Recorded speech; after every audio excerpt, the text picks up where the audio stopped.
Bien, vamos a tomar asiento, hermanos. Muy bien, bueno, continuamos repasando la cita anterior. Génesis capítulo 11, versículos del 8 al 9, dice: Y así los esparció el Señor desde ahí sobre la faz de toda la tierra, y dejaron de edificar la ciudad. Por esto fue llamado el nombre de ella Babel, porque ahí confundió el Señor el lenguaje de toda la tierra, y desde entonces ahí los esparció sobre la faz de toda la tierra. En Génesis, el Señor pone diferentes géneros de lenguas, pone diferentes lenguajes. Y estamos hablando de idiomas como tal. No estamos hablando de palabras sin sentido, sino que son lenguajes como los conocemos hasta el día de hoy.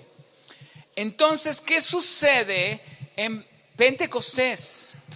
En el libro de Pentecostés, en el libro de los Hechos, capítulo 2, versículo del 1 al 4, dice que cuando llegó el día de Pentecostés, estaban todos unánimes juntos. Y de repente vino del cielo un estruendo como de un viento recio que soplaba, el cual llenó toda la casa donde estaban sentados, y se les aparecieron lenguas repartidas, como de fuego, asentándose cada uno de ellos.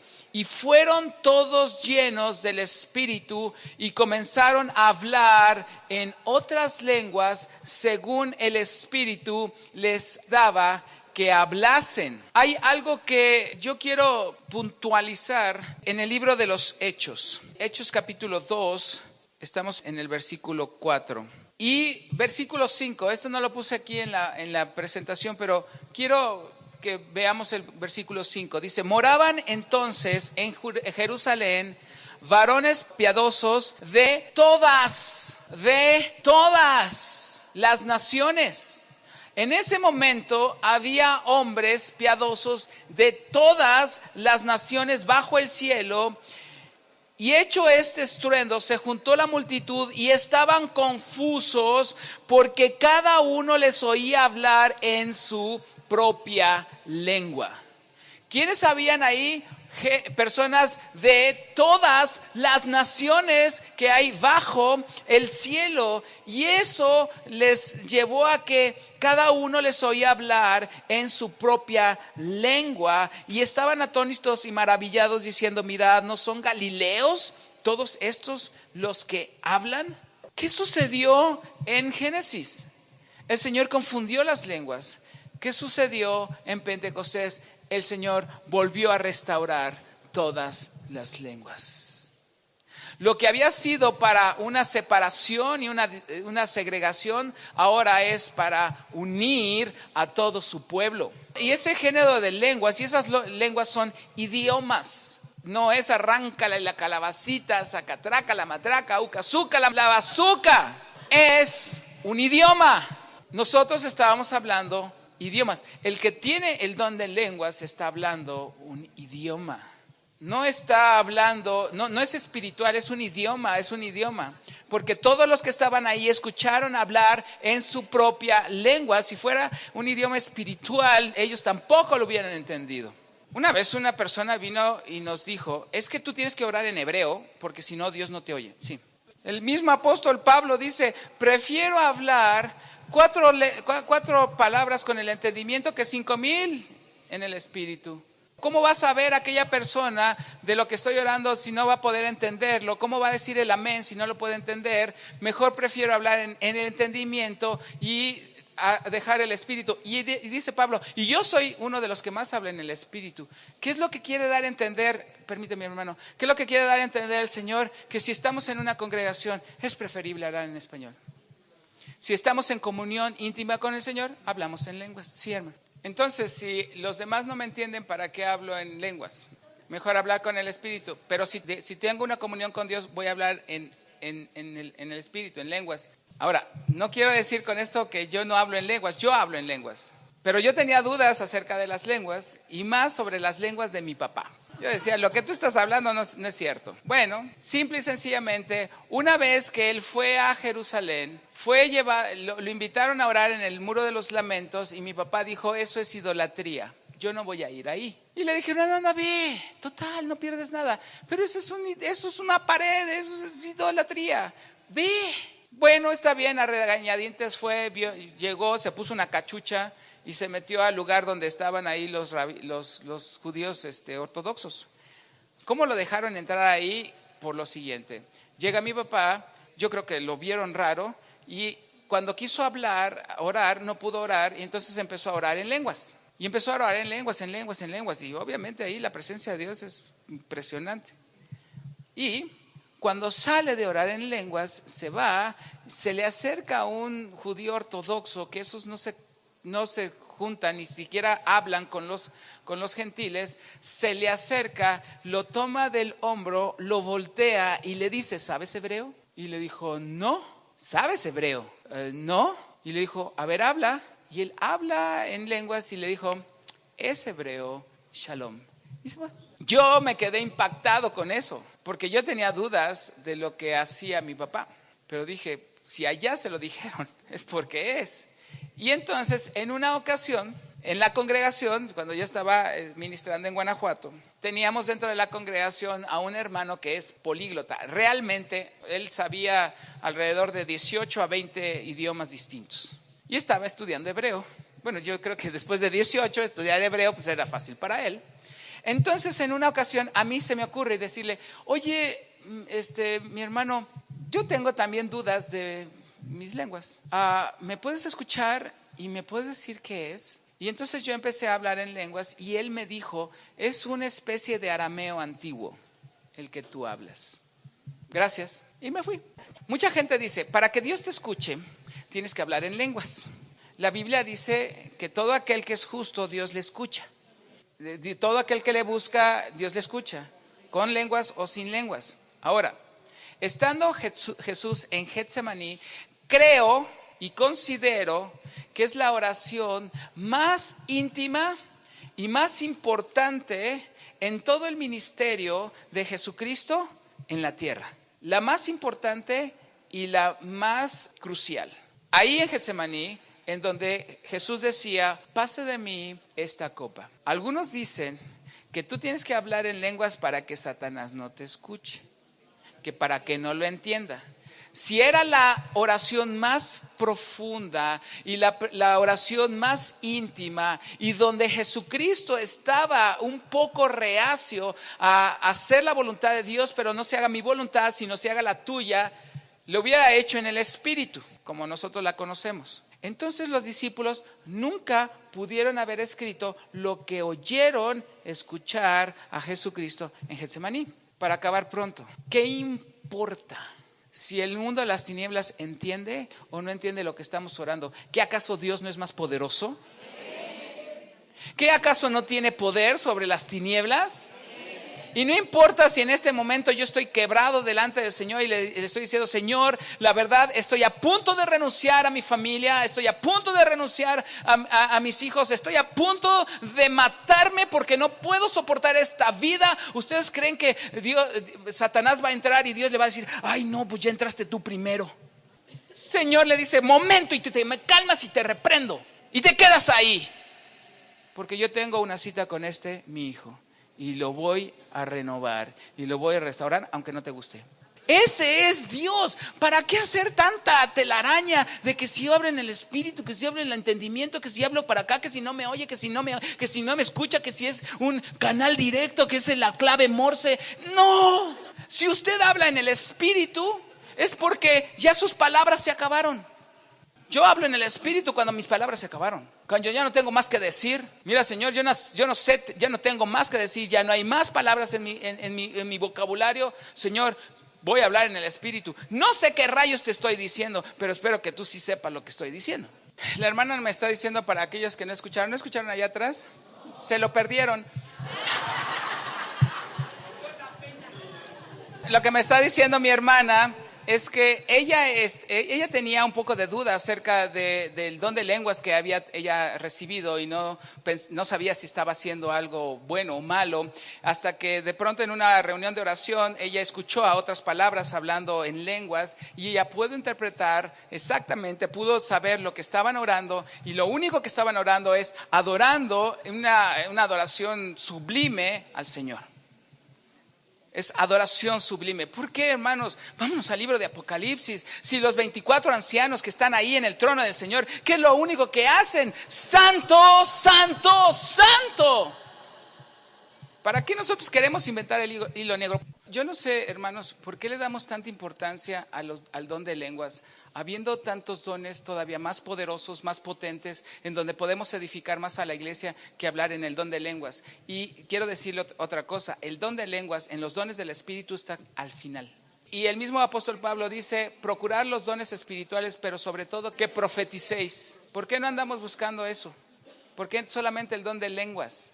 ¿Por qué no el de hacer milagros? ¿Por qué no el de sanidades? ¿Por qué no el de interpretación de lenguas? Pero a veces nos metemos en tantas cosas que desechamos lo precioso, lo hermoso de la Escritura por cosas que a lo mejor son, qué bueno que Dios las pone, pero hay cosas más importantes y más poderosas. Dice la Escritura, si yo hablo en lenguas y tengo la interpretación de todas las cosas y no tengo amor, ¿para qué quiero saber si tengo, si no tengo amor? De nada me sirve. Es importante y hay que buscarlo. Pregunta, ¿para qué Dios dio los dones espirituales? Para la edificación de la iglesia. Para la edificación de la iglesia. Para eso Dios dio los dones. Y si no estamos edificando a la iglesia, continúo. Otro día hablamos más de eso. Ahorita estamos en Génesis. El día de Pentecostés fue un gran movimiento de lenguas. Y encontramos que el evangelio fue predicado en todos los idiomas que entendían los hombres que estaban presentes. En ese día, Dios dio su respuesta a la Torre de Babel. Dios está diciendo en ese evento en Pentecostés, tengo un mensaje y voy a llegar con el evangelio en su propio idioma. Estoy restaurando lo que se rompió en Babel. Ahora en el tiempo de Pentecostés, ¿para qué? Para que ustedes entiendan que el propósito mío es la salvación del hombre. Primero los confundí, ahora les estoy predicando en su propio idioma. Vamos a hacer un pequeño resumen, ya se está acabando la hora. En el incidente de Caín y Abel vimos que Caín no reconoció que fue pecador.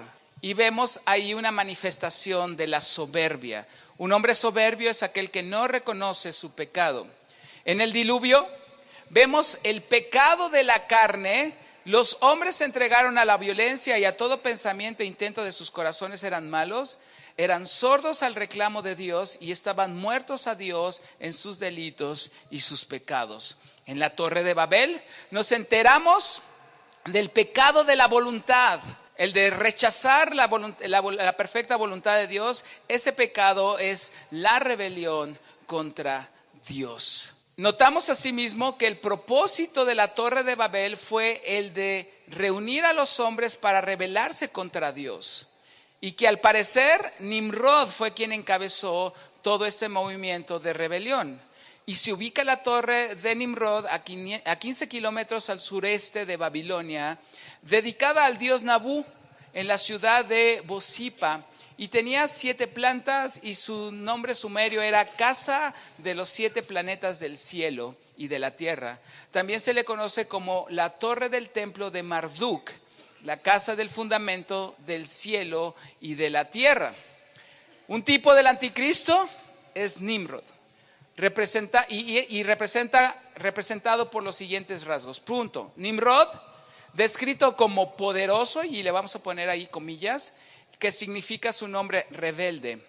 El anticristo vendrá con un gran poder y va a desafiar a Dios. 2. Nimrod era cazador, no tanto de animales, sino de hombres. Era un cazador usando este sentido, y están las siguientes citas: Primera de Samuel, capítulo 11, versículo 24, la segunda parte, Jeremías 16, del 16 al 17, y Proverbios 6, versículo 26.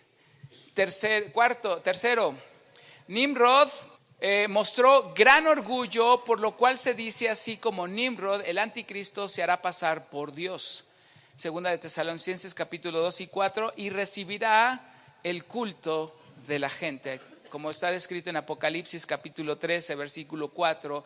Y la cuarta característica de Nimrod, era jefe de muchas naciones. El anticristo controlará a todo el mundo en Apocalipsis capítulo 13, versículo 7. Y tal como la ambición de Nimrod fue juzgada, el anticristo será juzgado. Apocalipsis capítulo 19, versículo 20. De tal suerte que estamos viendo cómo es el comienzo de la era del ser humano. Cómo pasó de Caín, cómo pasó también por el diluvio, cómo pasó la rebelión de Nimrod. Así como en los días de Noé, así será la venida del Hijo del Hombre. En Noé se acabó un ciclo y empieza otro ciclo. Un ciclo en donde el hombre empieza a rebelarse contra Dios. Un ciclo en donde el hombre empieza a apartarse de Dios. Pero también un ciclo en donde Dios empieza a restaurar todas las cosas. En donde Dios empieza a retomar nuevamente las cosas del principio, restaurando y trayendo a la memoria lo que sucedió en el libro de Génesis, para que también en el Nuevo Testamento y en el libro de Apocalipsis sea la conclusión de la restauración de todas las cosas. Por eso los discípulos le decían a Jesús: ¿cuándo será la restauración de todas las cosas? El Mesías, ¿a qué viene? A restaurar todas las cosas. Por eso los judíos no han entendido que Jesús es el Mesías, porque Jesús no vino a restaurar todas las cosas. Simplemente vino a ser sacrificado en una cruz. Y como que los judíos dijeron: si este es el Salvador, no queremos a otro. Pero al final de cuentas, el pueblo judío no se ha dado cuenta de las dos venidas de Jesucristo, de la venida de Jesús como el hijo de José y después la venida de Jesús como el hijo de David. Primero vino Jesús como el hijo de José, como un siervo sufriente.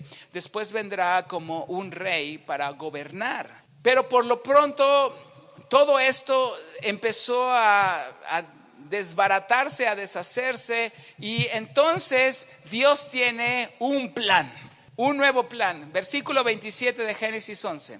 Estas son las generaciones de Taré.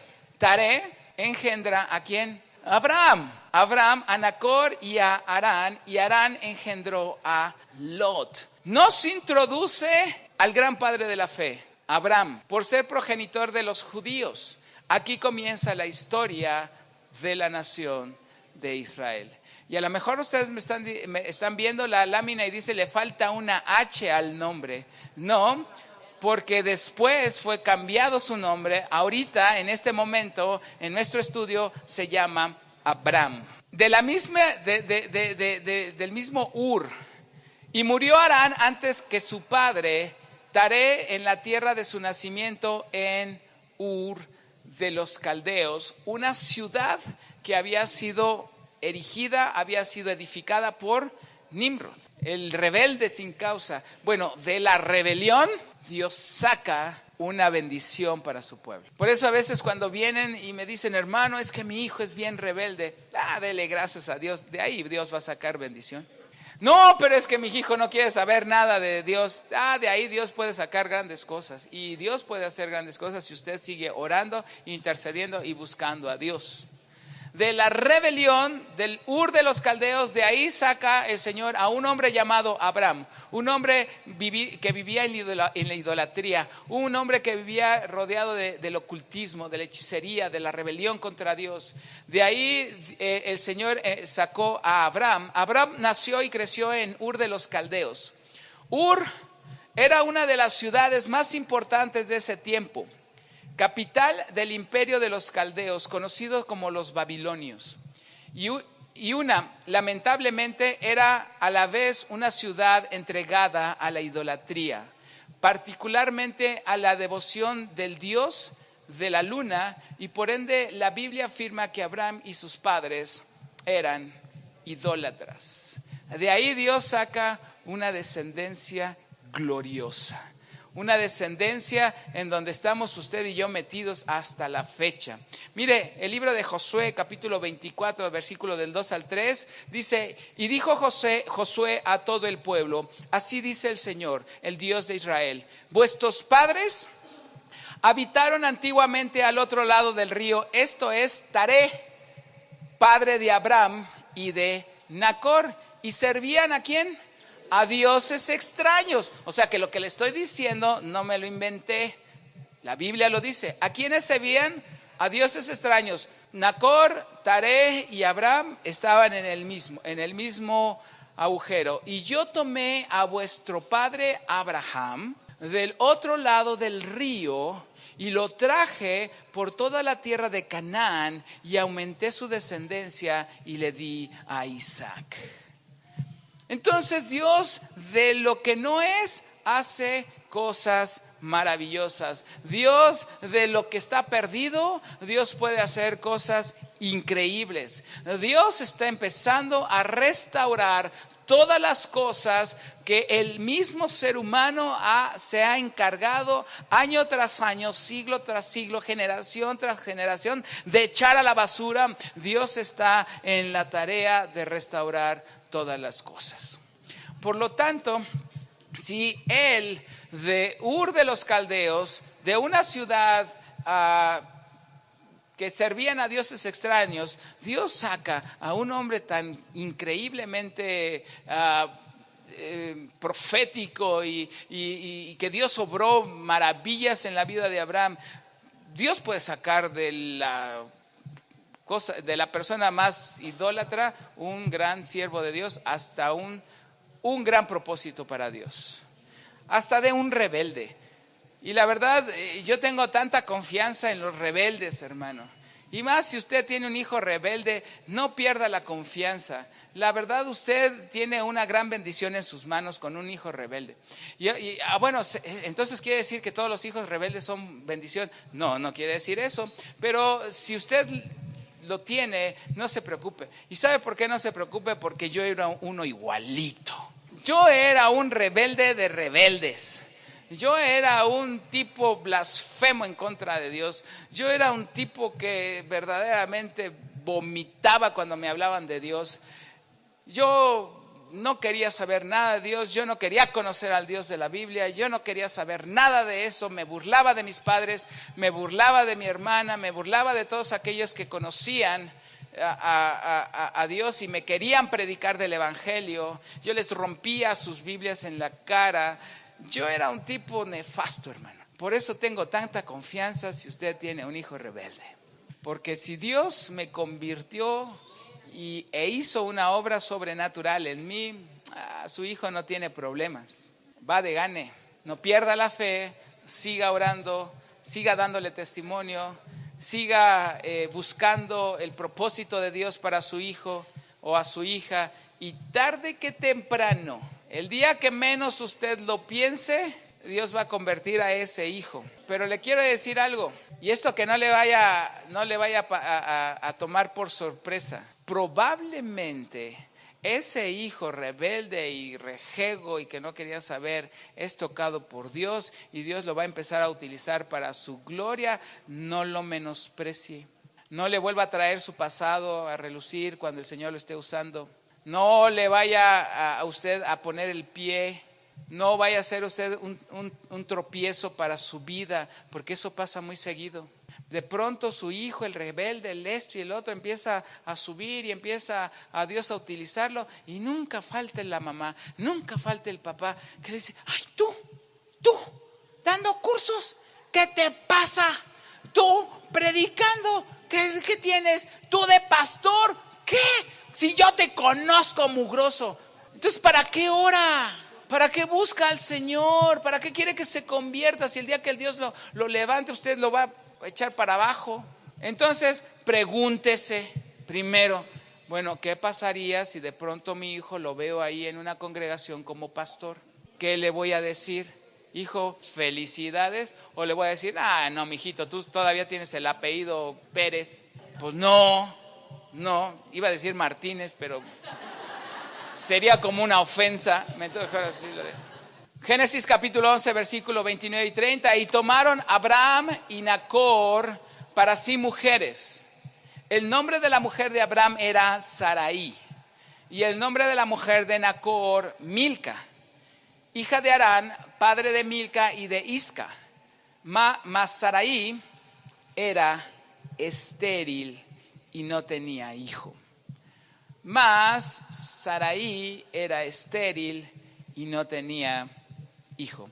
El nombre Sarai significa mi princesa.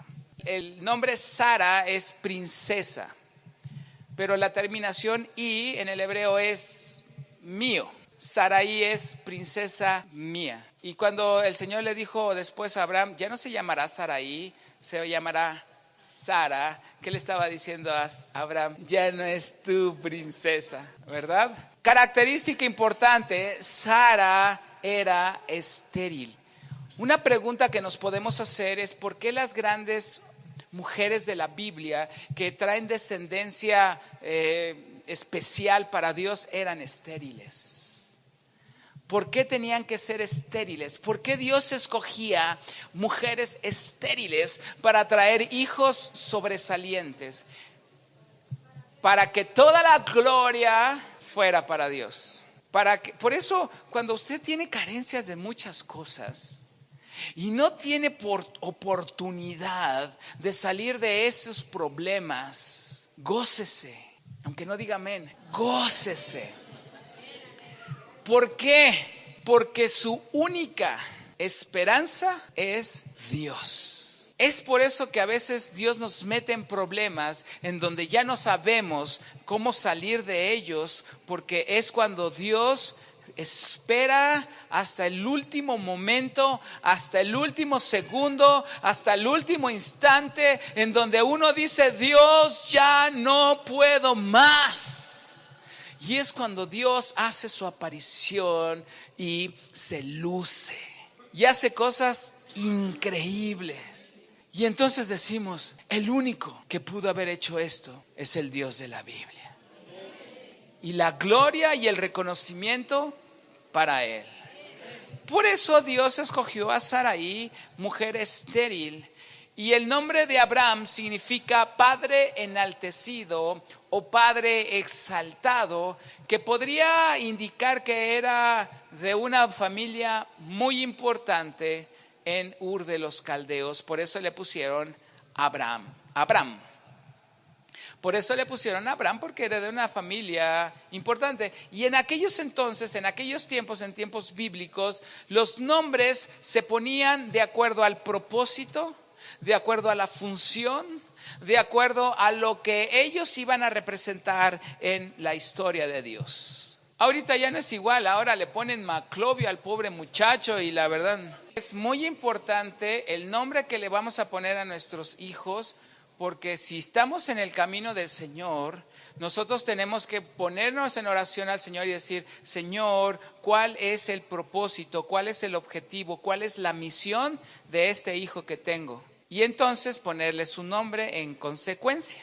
El problema es que pues ya nos hemos olvidado de tantas cosas que decimos, ponle Crisóstomo.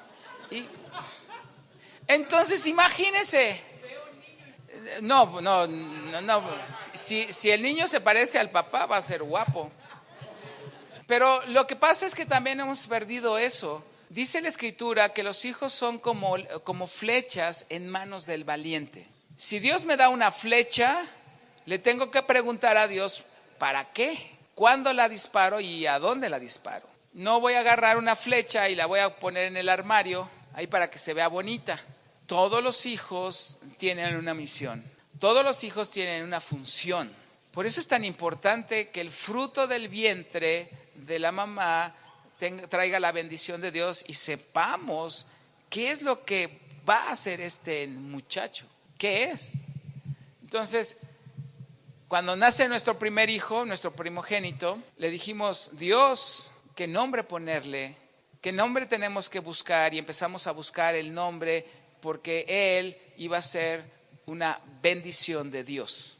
Entonces le pusimos Heber, porque es bendecido por Dios. Es una bendición de Dios. Quiere decir que mi hijo su misión es llevar bendición. ¿Cómo? Dios sabrá. Pero por eso es tan importante el nombre, porque nos recuerda nuestra misión todos los días. ¿Sí?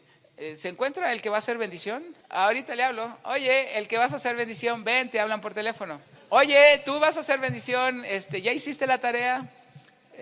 No, todavía no. Ok, perfecto. En la escuela, es lo malo que hablan por apellidos, ¿no? Pero pues, si fuera por nombre, el que va a hacer bendición, presente. ¿Se puede imaginar eso? ¿Por qué? Porque mi nombre me va a estar recordando, todos los días cuál es mi misión. Desgraciadamente a mí mis padres me pusieron, bueno, no eran cristianos cuando me pusieron mi nombre. Y cuando me pusieron Omar, no les quiero decir qué significa mi nombre. No, hermanos, no me hagan esto, la verdad.